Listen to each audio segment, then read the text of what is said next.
Hello everybody and welcome to another video. So it's just one more day until my embargo is lifted on all the stuff we found out last week at the Brighton NCSoft event. I figure it's pretty much impossible to talk about news right now. It's kind of like navigating a minefield on a drunken donkey. So instead, let's have an episode of the Q&A. It's been a little while. You guys have still got many questions about Heart of Thorns. That's pretty much what we're going to be talking about in this video here. Loosely, Gw2 stuff related to Heart of Thorns as well when it comes to it. And yeah, if you guys have any questions of your own, do remember you can leave them down below at any point. And for the next Q&A episode I will be picking questions from this comment section. So let's jump straight in. The first one is from Lyndon Rao, who says, I have a question. It's not necessarily Heart of Thorns related, but seeing as you have crafted multiple legendaries, what is your method for getting precursors? I was going to just wait for the scavenger hunt, but now I'm wondering what you did for the ones you already have. Of course, now with Heart of Thorns, we've heard about the fact that one of the regular Tyria masteries that will be coming into the game will allow you to craft precursors, both the old precursors and the new precursors for the new set of legendary weapons coming in the expansion.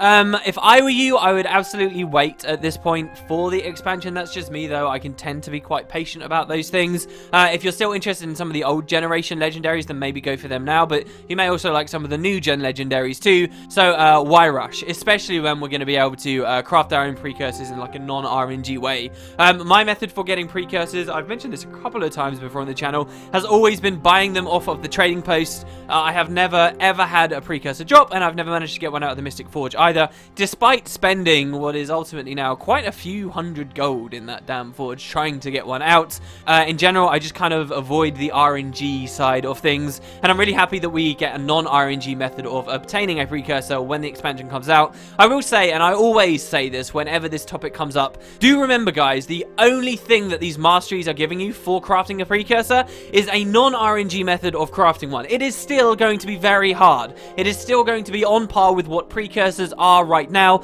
maybe ever so slightly a tiny teeny weeny little bit easier, but ultimately if ArenaNet wanted it easier for us to get precursors, if they wanted them cheaper, they would have just upped the rates in the Mystic Forge. They haven't done that, and just because they're giving us a non-RNG method when the expansion comes out, it doesn't mean that we're going to suddenly all be able to get these things easy, and ultimately that shouldn't be what legendaries are at all, in my opinion. So do remember that. It's just a non-RNG method. It's not an easy method of getting a precursor. If you, at the moment, are sat there in game, and you don't want to go through the effort of getting a precursor right now, you don't want to go through the farm to get a precursor already, then don't go into the expansion assuming now you will, because it's somehow going to be easier. That's not the case at all. If you're not doing it right now, maybe you won't want to do it after either, and you can't really bitch about grind at that point.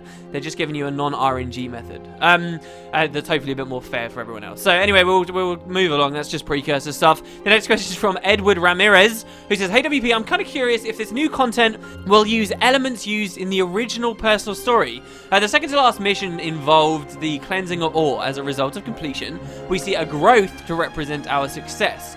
Could this mean Zaitan's defeat was orchestrated by Morgemoth? Zek's theory implies that the released dragon magic could be usurped by another dragon, which would be Morgemoth's motive and makes sense how the Sylvari were essential to Zaitan's defeat, including the follow-up with Scarlet. So yeah, this touches on two really cool things. Number one, yeah, is this awesome idea that if you think about the formation of the Pact, and you think about who was really pushing to fight Zaitan at the start of the personal story, which one race was like really making the most headway, it was the Sylvari. If you look at Destiny's Edge, it was the Sylvari member of Destiny's Edge, Keith, who ultimately wanted to bring everyone back together and galvanize that meeting in Lion's Arch. And yes, that original meeting in Lion's Arch at level 30 didn't go super well, but that's really what kicked everything off and ultimately did bring Destiny's Edge back. On the scale of the races as a whole, we have Chahern, who specifically brought together the three orders, and then in this way sort of brought together the three races to fight against Zaitan, and did massive amounts of effort to actually get in there. These are Sylvari, both Keith and Chahern,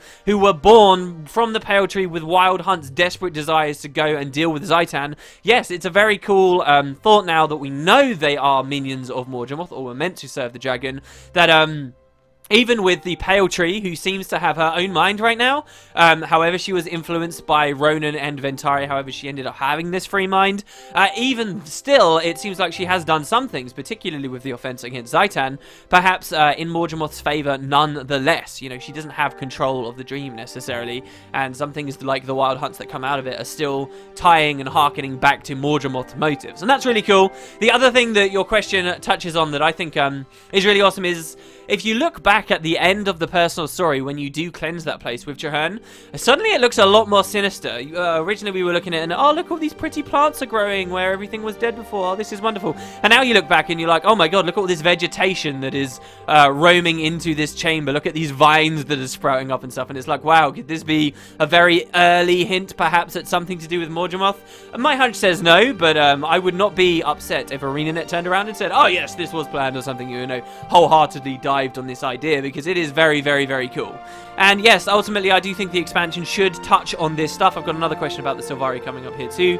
But in particular, there is this idea of why the Pale Tree, our Pale Tree, is so free of mind against Morgemoth. Like, it seems at some point she was cleansed of her corruption. And there are these weird hints, you know, there is this Malik storyline that we had during the personal story, and these odd tales of what Ronan knew, something special about the Pale Tree, about the dream. What had Ventari and them done? Was it really just as simple as this tablet and fostering a nice community around the tree as it grew? Or was there something else? And I think perhaps the expansion will explain to us there was something else. The next question is from Miggy Righty, who says, hey WP, do you think they'll finally give us more freedom with the camera, POV, or maybe they meant FOV, and more zoom options, ... I think this will help with more people doing machinimas, and zoomed out camera can help with the in-game experience in general. I've got my eye on you, Miggy Righty, because you left this comment a week ago before we had any announcement of the camera changes. Interesting that you would ask this question. You guys have no idea how many times this comes up. Someone will ask something to me that seems absurd, or seems like it has no basis in anything we as a community have heard yet, and then it suddenly becomes true, and I'm like, okay, what? This person clearly had some inside information. I'm very interested in that. If that was just a lucky guess, then hell yes, I can answer. Absolutely, I do think this will happen, because ArenaNet announced it, and first-person camera is going to be amazing. .z. said, hey WP, what do you think will happen to the Sylvari when Morgemoth is eventually defeated? Simple question. This is something that's been floating around a lot. Some people are very excited and enthused by the idea that the Sylvari, one of the 5 current playable races, could eventually become locked out. You know, we had this vague comment from Colin a while ago saying, oh, you should make a Sylvari character now. I believe this doesn't really mean anything. It's just, hey, it'll be kind of cool to play the expansion. But there are some people out there who are saying this could be really cool. Now, I feel like Guild Wars 2 is sort of at odds with itself a little at the moment. It's got this idea of the living world and destroying things and having permanence. Just yesterday I uploaded a year-old video of what Lion's Arch once looked like. And, you know, some people love that this place was destroyed. Many other people, you know, think that it should go back to the way it was, right? Guild Wars 2 has kind of got this interesting idea where the living world could do these permanent things and take serious things away from the players. The creation of an entire race, that's huge. That would be really exciting. For me, personally, as a player, I would love that. I would think that would be amazing. To be able to play a Sylvari, you know, 5 years from now, if in the year 2015 they got locked out, that would be so, so cool. But at the same time, it's also a game that has been built so heavily on the idea of accessibility, ease for people, and, you know, respecting players' time. And I think that they would fear the QQ from the people who enjoy that aspect of Guild Wars 2 far too much. So it's curious, because I think they've got really cool ideas at their fingertips. I wonder whether they're actually going to reach out and take them, though. These ideas like this, of deleting the ability to create Sylvari and, you know, replacing it with something else, like the Tengu, for example. We'll have to see. I think it's very, very unlikely myself, though. So the other idea as well is sort of just in lore. If they don't go with this mechanically, right?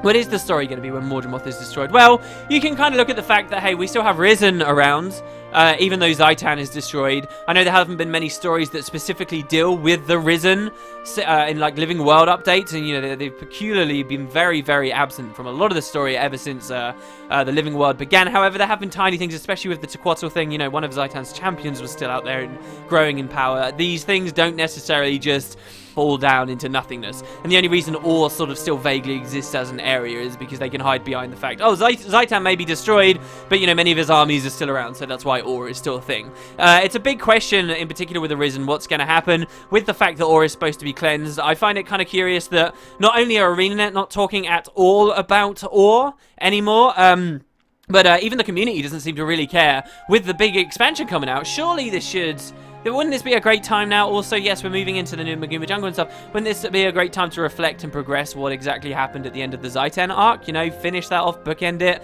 Maybe go back to the Zaitan fight itself and give us some updates there. But it looks like nobody's focusing on. Many players don't even care for it. But so yeah, the Risen is still about. Why can't the Sylvari still be about if we ultimately kill Morgemoth? I don't see why not.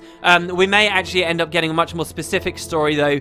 Of course, it looks like many Sylvari are falling into Morgemoth's influence. There does definitely look like there's going to be a big Sylvari versus everyone else vibe to the expansion. So there's going to have to be an answer for why we, the player characters, don't turn evil, right? And this could be Ascension. This could be looking more into what the Forgotten learned. Perhaps even the Masat will end up teaching us more about this kind of stuff. But there's going to be stories told in that General Angle, and I'm sure they'll shoehorn in as well after that. Oh, and so this is why now Morgemoth said the Pale Tree can continue to exist and can continue spawning Sylvari. It's just these are cleansed Sylvari. You know, Tequatl still exists, and if he had some mechanism within him whereby he could spawn lots of other stuff, why would that suddenly cease to exist? There's no reason, right? So yeah, that's what I think will happen. I think we'll probably just get Sylvari forever, and that'll be that.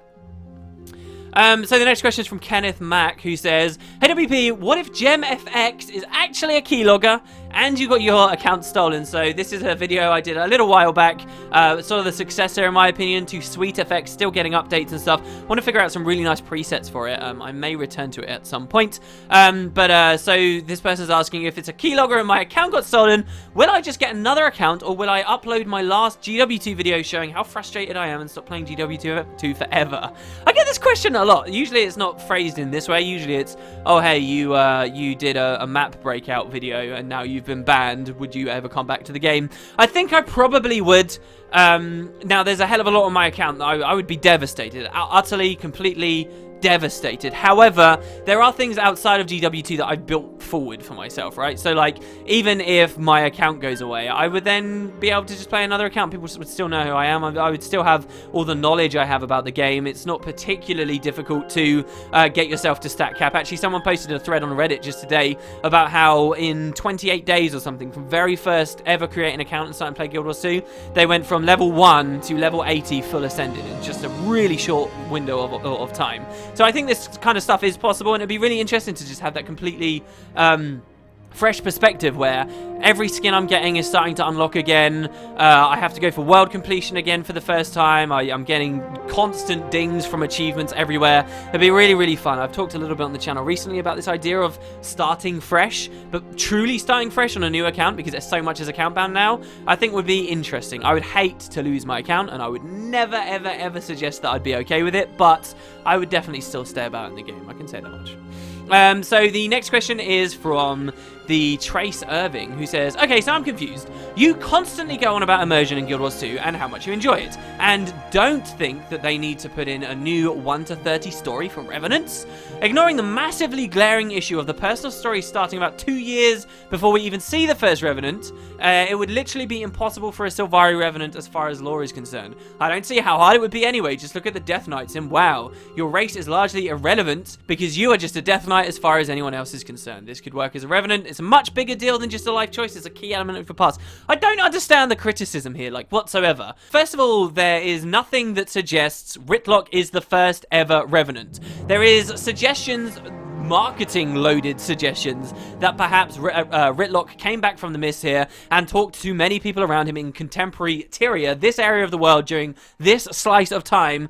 Hey, these are the cool new abilities I sort of got while I was in the mist, and, you know, he can impart this information out there, but there's nothing to suggest that he's the first ever Revenant to exist. You look at the way that the Revenant works, and it's clearly a blend of multiple things that we previously saw in the franchise, heavily based off of the ritualists of Cantha that we knew were in full swing, not just 250 years ago, but long before that. Assassins and ritualists are ingrained in Canthan culture for many, many, many years back. These are like not totally new things. And yes, you absolutely could have a new player character who was a Revenant 2 years ago, in theory, that started their new personal story. There's also the fact that this is a profession. This isn't a race. I don't know why anyone really would have expected a new profession to get a personal story. Professions don't get personal stories in this game, guys. Races do. And so we can talk about being upset that there's no new storyline to go through when they add a new race and there's not. You know, if they add the Tengu and then it's just choose which city you start in. Are you a Char Tengu? Are you a human? Then yes, we can complain, but I really don't see any issue at all, particularly immersion-wise,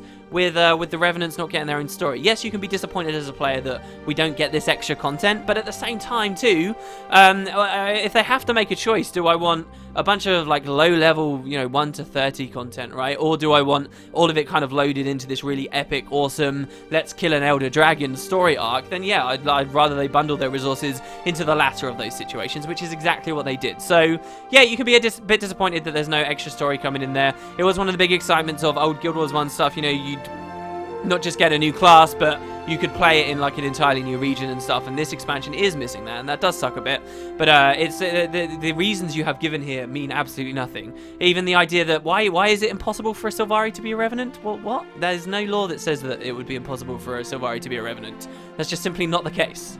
So the next question is from Dr. Professor Maple, who says, "Hey WP, since Heart of Thorns is revolving hugely around the Sylvari and the Maguma jungle, do you think that ArenaNet will expand more on the idea of other Sylvari and other pale trees?" Absolutely, they have to. You guys might remember one of my predictions for the end of Season 2 was that we would find another pale tree. That never happened. Absolutely, I would eat my hat if Malik, this Sylvari from another pale tree, is not discussed in some way. Cat's out of the bag, guys. Sylvari belong to Mordumoth, and the pale tree is probably going to say at some point, hey, yeah, there's other trees, or we're going to find other Sylvari, aggressive Sylvari that we are not familiar with from those other trees, and the story will progress from there. It has to be a thing that we'll find some of these other pale trees. We'll find out where Malik came from. Don't forget, again, that all of this was set up at launch of Guild Wars 2. They knew, and the amount of hints that are there in early personal story stuff at what we are currently experiencing is phenomenal. And so one of the other big mysteries, the things that they set up right then and there, was Malik. So this has to be addressed. I'm really, really confident that the other pale trees will be a part of Heart of Thorns. If not, it would just be bizarre, right? The next question is from Fletcher Christian, who says, "Hey WP, do you like pina coladas?" They're okay, but mostly I like the Pina Colada song, which is, it's got a totally different name, hasn't it? And I can't remember what it's called. It's called, like, Lose Me or something. It's like a totally... Anyway, that's a good song, and yes, it's an okay drink. The next question is from Mad Minds, who says, "Hey WP, so with the theory that we're going to get a new trait line instead of one of the current ones with each specialization, wouldn't it make sense that they change the trait line with the profession-specific stats, like Ranger's Beastmaster, Elementalist, Arcana, since specialization should change the profession in some big way mechanically? Thoughts?" Yeah, I think the biggest candidate really for losing a trait line is going to be that specific one. And if you guys really think about your mains, if you don't really play other alts, you've got one trait line that really ties into your unique profession mechanic and is kind of distinctly your own. It's kind of, I feel like, Guild Wars 2's method of having like a primary attribute, you know, like there's more slanting into specific warrior stuff in one line rather than the others. So for Elementalist, yes, the Arcana line, and this has a lot to do with like attunement recharges and so forth. And so the idea would be when you specialize, you lose this line and you get a different one that is now revolving around a different mechanic. And absolutely, I think this could be what we see. And further, when you think about the Revenant, the fact that the Revenant will be getting a specialization, I think we may see him lose his main line and maybe get another one. The other cool thing about Revenant, of course, is each trait line is supposed to sort of lie in with one of the legends that they can channel. And so the idea would be when they specialize, maybe they get access to like new legends that regular Revenants wouldn't have. Man, the idea that they're adding a new class and a specialization to it straight away is just very, very exciting to me. All right, and so the last question for today is from Raukaus, who said, "You said that you didn't like all the choices you could make in the personal story, but since they didn't matter in the end, and that is why the personal story sucks. I do agree with you here, but why is it that you seem to like Living Story Season 2 much more, though it offers no choice at all? If the personal story wasn't given to us at launch in one go, but instead rolled out over a couple of months like the Living Story does, would you have enjoyed it more? I do think the overall quality of Season 2 is far better than the personal story, but still." Yeah, no, I don't think I would have enjoyed it more, not at all. My point with this is the fact that ArenaNet added all of these choices means that they couldn't spend a decent amount of time and resources on each individual branch. Okay, so what we ended up having, the absolute classic disgrace, in my opinion, about the personal story is the fact that they told us there were choices, and when you really look at the story, they're not choices at all. You look at, for example, the orders, okay? You choose an order, you think you're distinct, you know, they say, oh, this is for this type of person, this is for this type of person, this is for this type of person. But the actual story itself is the same every time, just with a few set pieces changed, and the reason for why you're going to that little green starburst changing slightly also. Each time you're meeting a mentor, each time that mentor comes with you to Claw Island, each time that mentor dies with you at Claw Island, which is bad enough already, is really terrible already. You know, I'd be an advocate for maybe only one of the orders you end up meeting a mentor, right? Like, it's also parallel, and then of course, even worse, they don't just die with you at Claw Island, they die under the exact same circumstances with, like, one line of dialogue different for each of them. Like, that's terrible. That is not actually a choice. And all I can think of is how incredible the story would have been if, instead of giving us these fake choices that really didn't feel fun at all to replay through and see other sides of the coin, instead of this, if we just had one cohesive narrative which everything was focused on, I think the game would have been far better for it. I actually don't feel like, when it comes to RPGs for me as a player, I need story choices. I am plenty happy to get my choices in my video games through like the combat stuff and, you know, how I trait and all these kinds of things. Those are the more compelling choices for me, and that's plenty enough. Like, if the game itself just has one core story and that story's told really well, then I would be far happier than the mess we ended up with in Guild Wars 2. And so when you look at Season 2, yeah, I'm happy there were no choices. I don't need the choices, but because there were no choices, what they did put in was very strong, right? Can you imagine if they tried to give us choices in Season 2 as well, but they obviously only had this certain amount of resources? We'd have missions that are even half as long as the ones we've currently seen, and probably, again, wouldn't end up meaning anything, right? So hopefully that explains where I come at this from, and why I'm very curious about how they're going to deal with the Heart of Thorns stuff when it comes to personal story choices too. But that's about that, guys. Some of these things I've touched on in this Q&A. I'll be going into a lot more detail on after Tuesday. I'm always dancing about stuff that occurred when I went out on that trip. But yeah, so you guys can check that out tomorrow. I'll definitely at least have one video of the new stuff coming out for you. Thanks very much. Again, if you've got any questions, feel free to leave them down below. Aside from that, though, guys, have a great day. I will see you tomorrow.